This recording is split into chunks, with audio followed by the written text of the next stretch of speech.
99 is where Walk Score rates 2 Seattle contenders.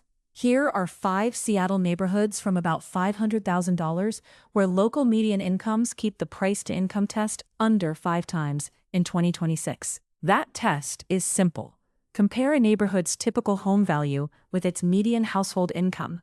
Then look at whether the day-to-day setting supports the number. This is not a personal budget calculator, because rates, taxes, HOA dues, and individual finances change the real monthly picture. But as a neighborhood-level screen inside Seattle city limits, these 5 stand out. Number 5, Belltown. Belltown starts the countdown with one of the clearest urban location plays in Seattle. Zillow's home value estimates from May 2026 put the typical home value here around $502,672, while the median household income is $102,437. That works out to about 4.9 times income, which keeps Belltown inside the Paycheck test, even with its central location. The setting is a major part of the story. Belltown sits between Pike Place Market and Seattle Center, so daily errands, restaurants, music venues, waterfront access, and downtown offices all cluster within a tight footprint. Its Walk Score is 99, which means the neighborhood's usefulness is not just about the home price. It is also about how much of Seattle is reachable without making every trip a car trip. The trade-off is that, around this price point, the housing stock is overwhelmingly condos, so the purchase price is only the first line in the monthly math. Belltown also shows why this countdown is not just chasing the lowest number. $502,000 is still a serious price, and a neighborhood median income says nothing about any one buyer's paycheck. But when much of the broader metro can sit well over 7 times income, Belltown's roughly 4.9 ratio is a different kind of signal. It says the relationship between local earnings and local home values is tighter here than many people expect from a neighborhood this close to Seattle's core. Number 4, South Lake Union. South Lake Union comes in with the lowest median home value of the 5, $499,729. Pair that with a median household income of $103,382, and the ratio lands around 4.8 times income. 4, a neighborhood on Lake Union's South Shore, and one deeply shaped by Amazon's growth, that is the kind of paycheck test result that deserves attention. This is a neighborhood where the built environment does a lot of the heavy lifting. South Lake Union has a Walk Score of 94, so the day-to-day layout supports a compact routine around offices, apartments, labs, restaurants, and lake access. The price point is just under $500,000, which makes it one of the 2 entry points under $520,000. Again, that does not make the monthly number simple, because condo dues and interest rates matter, but the ratio is notably restrained for Central Seattle. South Lake Union also illustrates the honest side of this entire exercise. The ratio looks strong, partly because local incomes are high, not because housing is broadly low cost in a casual sense. That distinction matters. The paycheck test is not saying the neighborhood is easy for every budget. It is saying that when you compare neighborhood-level income with neighborhood-level home values, South Lake Union's numbers keep closer contact than many Seattle observers might assume. Number 3, Lower Queen Anne.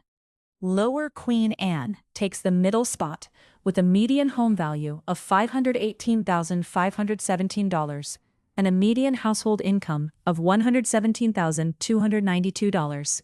That produces a price-to-income ratio of about 4.4, a meaningful step tighter than the 2 neighborhoods behind it. It also sits steps from Climate Pledge Arena and Seattle Center, which gives the neighborhood a strong landmark identity inside the city. The walkability number helps explain why Lower Queen Anne remains so useful in this test.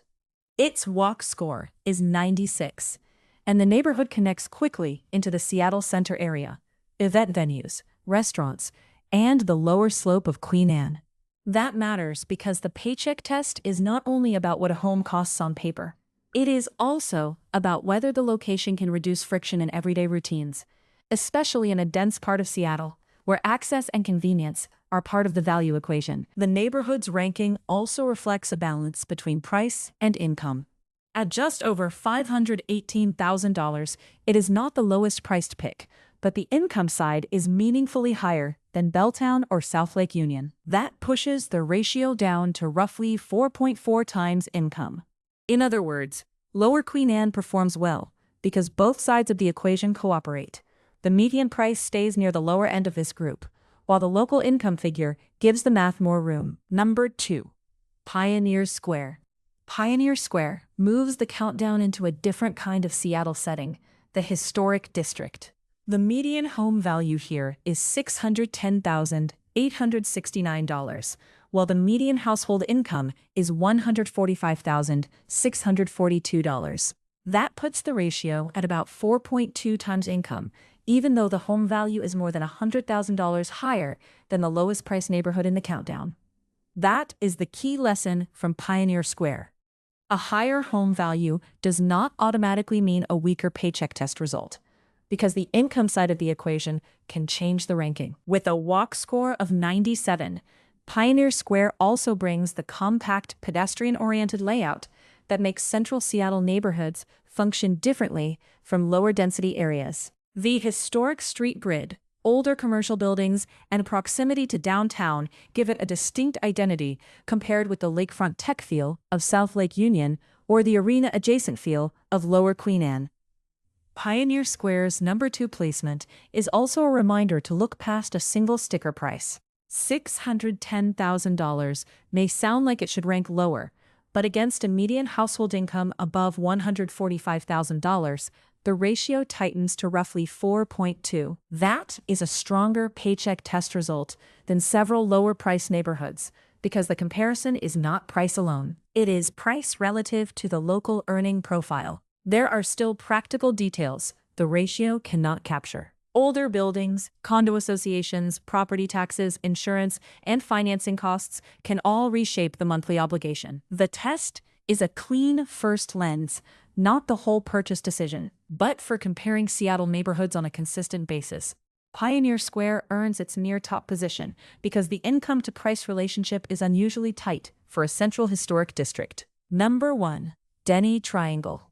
Denny Triangle takes the top spot with the strongest ratio in the city among these picks. The median home value is $707,748, and the median household income is $170,700.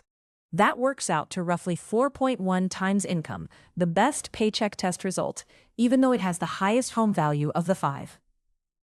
That is what makes Denny Triangle such an important number 1. If you looked only at price, it would seem like the least accessible pick in the group, because $707,000 is the top median here. But the local income figure changes the story. At $170,700, Denny Triangle's median household income tolls the ratio below every other neighborhood in the countdown. The setting reinforces why the neighborhood scores this way. Denny Triangle is part of Seattle's Tech Tower core, with a walk score of 99 and a dense mix of housing, offices, restaurants, and services. It is not a sleepy residential pocket.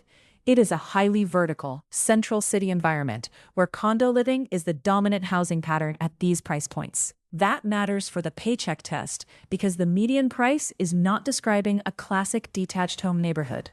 It is describing a central condo-heavy market where high local incomes and high walkability meet. Denny Triangle also captures the biggest caveat of the entire episode. A strong neighborhood ratio does not mean every home, every building, or every monthly payment will pencil out the same way. HOA dues, interest rates, taxes, and personal debt levels can change the answer quickly. But on the narrow question of where Seattle home values sit closest to local median household incomes, Denny Triangle leads the pack. And that is the pattern across all 5 neighborhoods. Every pick lands under 5 times local median household income, which is rare in a region where many places run well over 7. Every pick also carries a walk score of 94 or higher, so the paycheck test is paired with a high-utility urban layout. The common thread is not big detached houses at low prices. It is central Seattle condo markets where local incomes are unusually strong against the median home value. That's Belltown, South Lake Union, Lower Queen Anne, Pioneer Square, and Denny Triangle. The takeaway: in Seattle, the Paycheck test rewards compact condo markets where incomes and walkability both run high. Every number in this video is sourced, and the links are in the description. Which neighborhood would have made your top 5? If this helped, tap like, subscribe, and send me the next Seattle topic you want compared.